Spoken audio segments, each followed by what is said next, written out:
কাঁকড়া খেতে ভালোবাসে না এমন লোক খুব কমই আছে। আরও যদি হয় কাঁকড়া ভাপা, তাহলে তো কোনো কথাই নেই।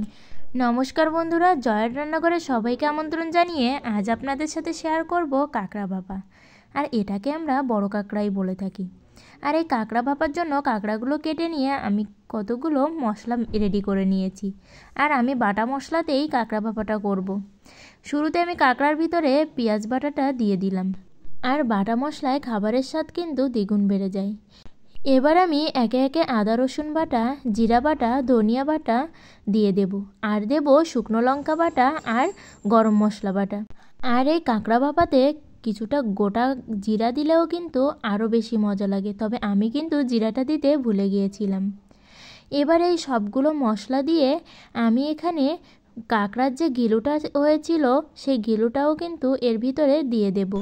আমি এখানে এক্সট্রা উপকরণ হিসেবে আলুটা দিয়ে দিচ্ছি। যেহেতু বাড়ির আলু খেতেও ভীষণ মজা লাগবে, তাই আমি কিন্তু দিলাম। আপনারা চাইলে আলুটা নাও দিতে পারেন। এবার আমি হলুদ আর লবণটা দিয়ে নেব। এবার এই সবগুলো উপকরণকে আমি ভালো করে মাখিয়ে নেব। আমি এখানে আগে থেকে কোনো তেল ব্যবহার করব না, তাহলে মশলাটা খুব ভালো করেই এই কাঁকড়ার সাথে মিশে যাবে। এবার এখানে আমি অল্প পরিমাণে তেল দিয়ে আবার এটাকে খুব ভালো করে মাখিয়ে নেব। আমি এখানে বেশি পরিমাণে তেলটা দেব না, তার কারণ একটু পরেই তোমরা জানতে পারবে।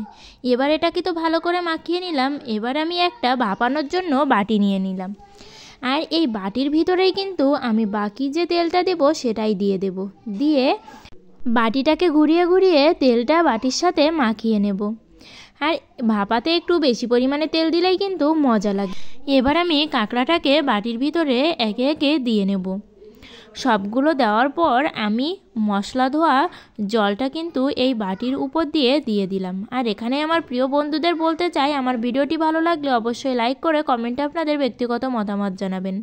আর আমার চ্যানেলটি সাবস্ক্রাইব করে পাশের ঘন্টাটি বাজিয়ে অল অপশানে সেট দিয়ে রাখবেন। বন্ধু হয়ে সবাই পাশে থাকবেন।